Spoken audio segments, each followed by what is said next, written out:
se ha discutido mucho porque hubo una primera declaración de independencia, si se quiere, en 1821, de parte de Núñez de Cáceres, que no fraguó.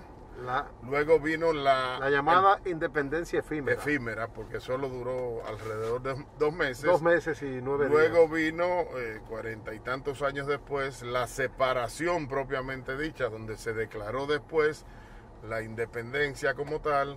Y luego, en el 61, tiempo después de habernos independizado, vino la anexión a España y hubo una nueva guerra que fue la guerra de la restauración de la independencia. Correcto. Que acabó en 1965. Pero la independencia propiamente dicha es la independencia del año 44, que dicho sea de paso, Fabio, no fue una independencia de ir a la Puerta del Conde y declarar la independencia de una nación. Fue un proceso de guerra que tomó 12 años, donde hubo 14 enfrentamientos entre 1844 y 1856. Y finalmente, algunas naciones como Estados Unidos, que comenzaba a ser el gran monstruo de la economía y de la hegemonía mundial, nos reconoce la independencia en 1884, aunque ya no habíamos independizado o había comenzado el proceso 40 años antes. Mira, interesante esa presentación ahí que tú le das a la etapa de la verdadera independencia. Oye, ¿por qué? Nosotros tenemos indefiniciones que lamentablemente es lo que yo siento que arrastramos en nuestros procesos históricos. Lo de la independencia efímera la realiza con un gran valor un hombre de la sociedad. De la alta sociedad. Un académico y intelectual también. Correcto. Había sido rector de la universidad. Entonces, en ese momento le faltó la parte política. Y quizás ahí se debe la no profundidad y el no apoyo de otros sectores que realmente no se identificaron. Así mismo es. Ahora, ¿contra quién era esa independencia? La primera declaración de independencia de 1821 de José Núñez de Cáceres era y estuvo condicionada en un hecho muy particular que se comenta poco. El país estaba en el periodo de la España boba, en una pobreza absoluta. Correcto. Donde España se desligó de la parte este de la isla por muchísimas razones, tal vez válidas para ellos y no para nosotros. Y en la línea fronteriza, un grupo encabezado por Amarante llamaba a comenzar a negociar con Haití para que hubiera alguna dinámica económica. Ese grupo encabezado por Amarante allá en las vecindades de Dajabón estaba constituido por clase media y media baja y pobre. Y ese movimiento de medio negociar con Haití para dinamizar la economía llamó la atención de Núñez de Cáceres, y Núñez de Cáceres se ve precipitado a declarar esa independencia. Con 2 agravantes. Uno que tú señalas, que no tuvo el respaldo local necesario por 2 razones puntuales. Y luego que el respaldo extranjero con el que él iba a contar de Bolívar no apareció. Resulta que en 1815, 6 años antes de la independencia declarada por Núñez de Cáceres, Bolívar está deprimido en Jamaica. Y Bolívar, con una dominicana que se llama Julia Covier, que lo cobijó y lo apoyó económicamente, llega al sur de Haití. Y ahí entra en contacto con Pétion, que maneja el sur de Haití en la República del Sur.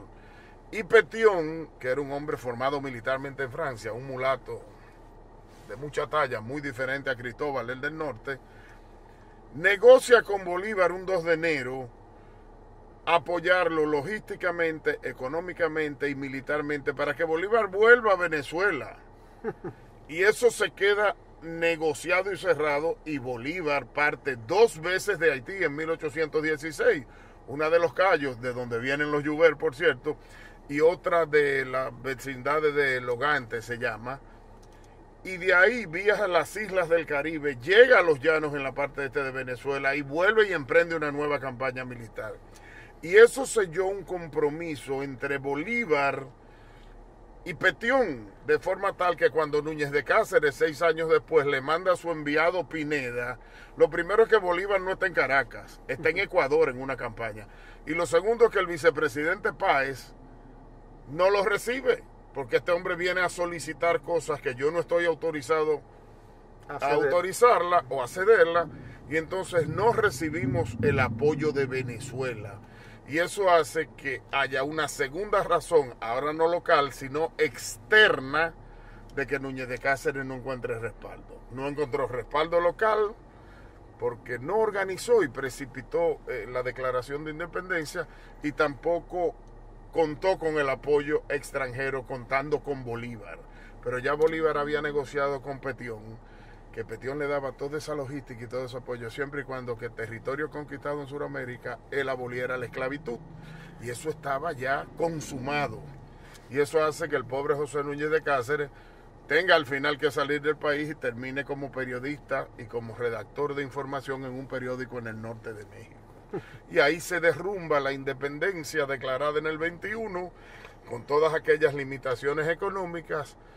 Boyer, el presidente haitiano, que había unificado el norte y el sur de Haití entre 1818 y 1820, decide entonces unificar la isla, en el entendido de que fue una invasión pacífica, pero donde él declaró en Puerto Príncipe, antes de salir y ante el Congreso, que venía como pacificador, pero que si alguien lo enfrentaba estaba dispuesto a hacer lo que hubiese que hacer, e invadió con un ejército, Fabio, de 18,000 personas.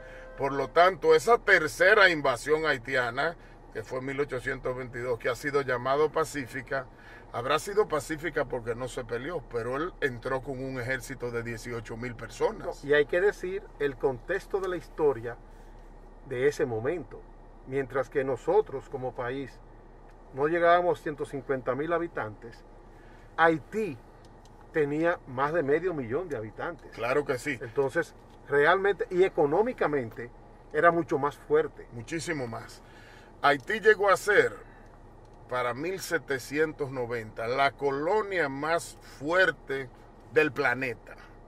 La colonia más rica, y para que tú tengas una idea, y el público que ve tu programa tenga esto claro, de Haití, no del Haití de ahora que son 28,000 kilómetros cuadrados, del Haití de ese entonces que eran 10,000 kilómetros menos, porque no han ido cogiendo parte del territorio y Trujillo le cedió otra parte, que solo eran 18,000 kilómetros cuadrados, que eso es básicamente el Valle de la Vega Real.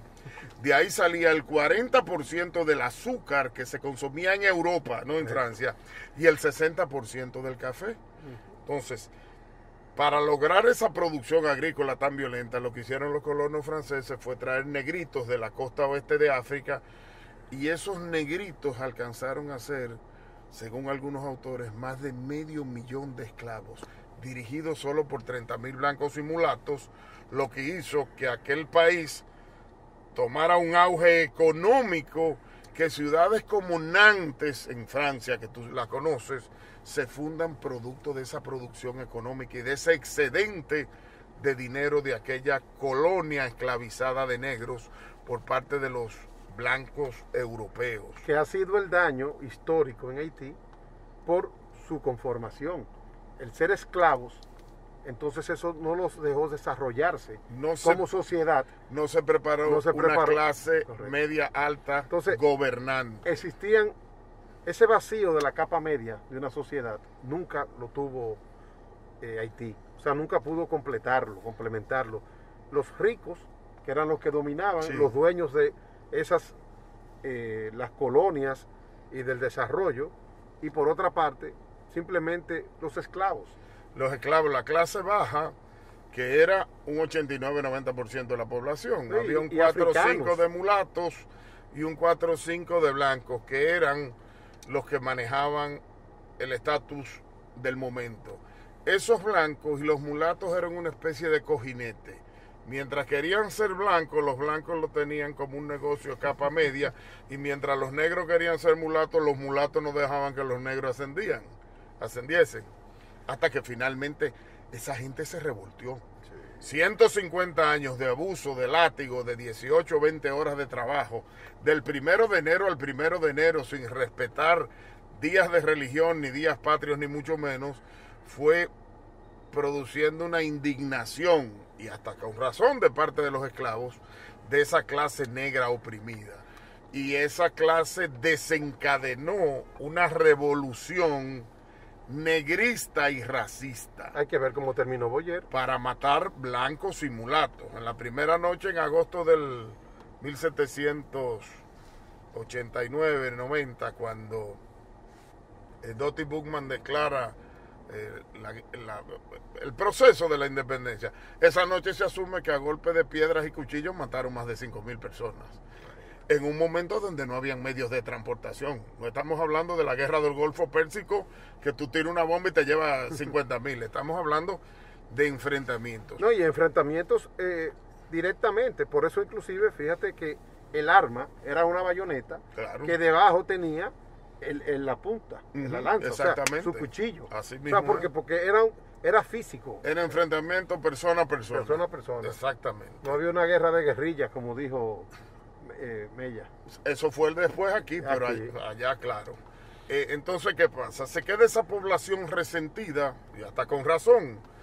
Y esa población que no ha formado una estructura social alta y política dirigencial con capacidad, enfrenta a Francia por diferentes razones, le gana a Francia y declara la República de Haití, primera república negra del planeta. Correcto. Pero la República de Haití, declarada en 1804, Fabio, tiene un problema, que es una república generada por un movimiento esclavo que abole la esclavitud, pero esa república está rodeada de territorio esclavista, porque Cuba, la parte este del territorio, que es la de nosotros y Puerto Rico, bajo el dominio español, cree en la esclavitud.